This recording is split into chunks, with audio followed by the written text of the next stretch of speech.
Thank you, Lynn. I'm Noran, and I'm going to be talking a little bit about RePicture from a student's perspective. So giving a little bit of an outline for what I'm going to be talking about. I'm going to give a background about myself and my path in STEM. And then I'm going to talk a little bit about my experience with the RePicture program. And I'm going to give some examples of what kind of things I did in the program and how those benefited me. So looking at myself before the RePicture program, I didn't really know where I was going to go after college. I had some vague ideas of what I was interested in based off of the classes that I liked in college, but I didn't really know how to translate those interests into an actual career goal. I couldn't imagine what kind of career options were available for me. After participating in the RePicture program, I was actually exposed to a lot of different career options within civil engineering, and I was actually able to see how it would be like to go into each of these different subdisciplines or these different career options. And I was actually able to find a career path that I found aligned with my interests and that I could really see myself, doing and enjoying. And so I wanted to share how RePicture was able to get me from this beginning state to this end state. Having given a little bit of a background about myself and my experience in STEM, I want to talk about the RePicture program and my experience with it. So the RePicture program offers students a lot of resources from, a lot of resources for, helping in our career and in building a good resume. But what I can do is I can break down the RePicture program into two different aspects. There's the kind of a learning aspect or, intaking information. And then the second aspect is the synthesis and information output.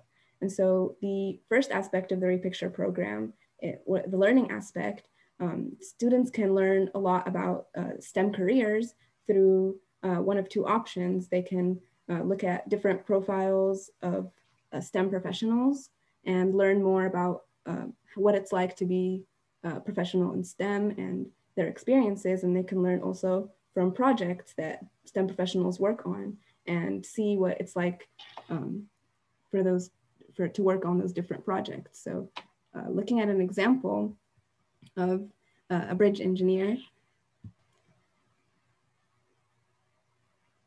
So this is an example of a profile on the repicture.com website. As you can see, there's a lot of these professionals share some information about themselves and about their story with STEM and how they got into their career.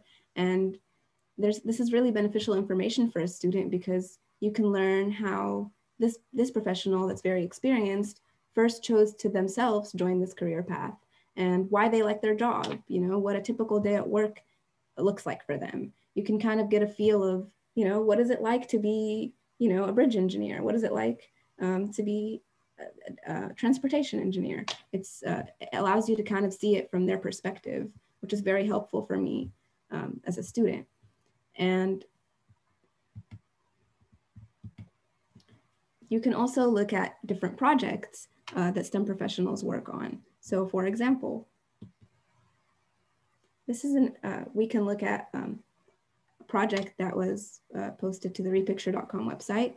And this is by Engineers Without Borders. It's a water system project. So a student can learn about what this project was, the different kinds of disciplines that worked on it, and they can look at what were the kind of steps that were involved in this project, who benefited from this project, what was unique about this project, and also what were the environmental considerations. And so, going beyond just, what do engineers do, you can kind of just see not only what's involved in the project, but also what it's like to really work on it and what it really, the implications that it has in the real world.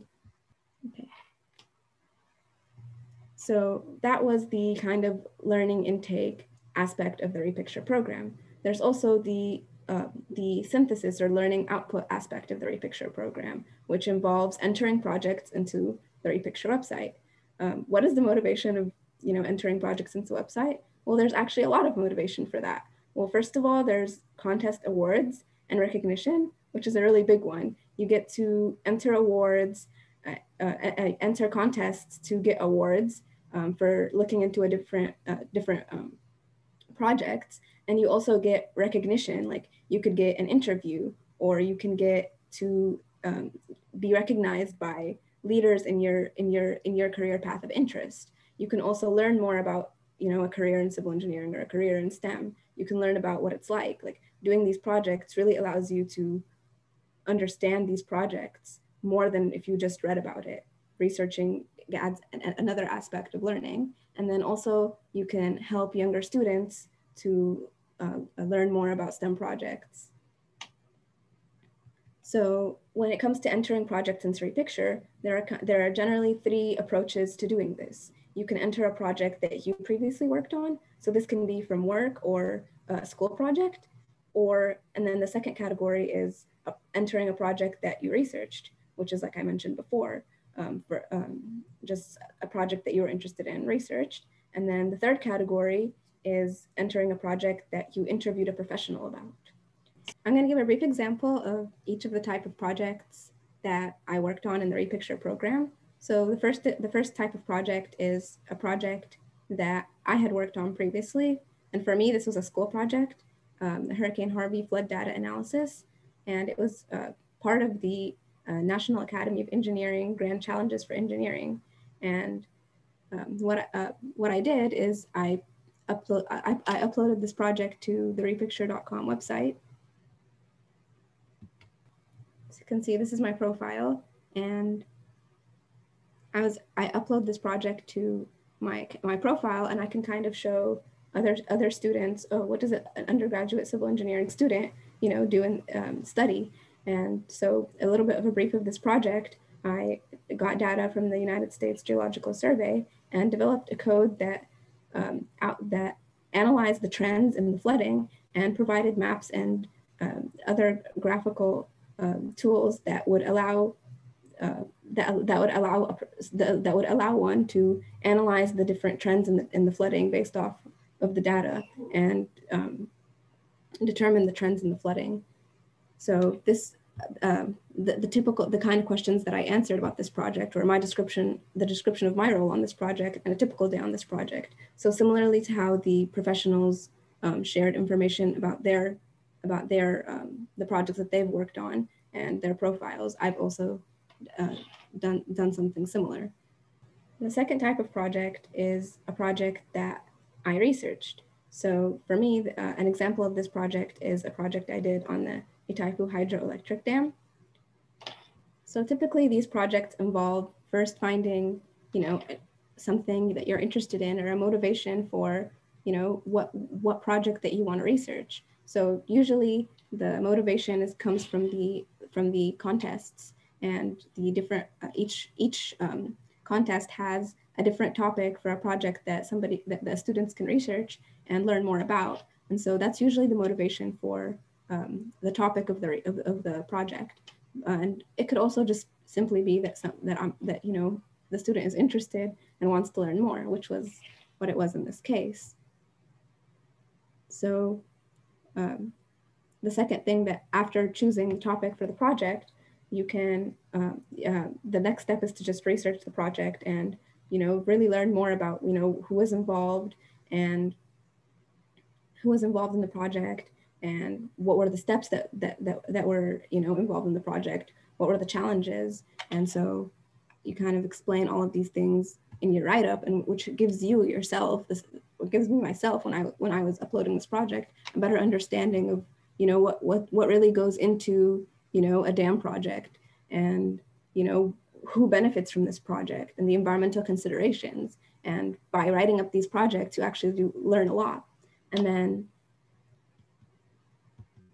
after doing the write-up for the project, then I can submit this project to be considered for different awards, and then different awards based off of the contests that are available.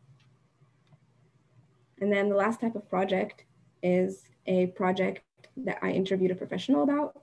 For me, this was a very rewarding experience, because not only do I get to learn more about the project from a firsthand experience, but I also get to have really get a more close-up view of what it was like to work on the project, and also get personal advice for myself in my career from somebody that has more experience than me.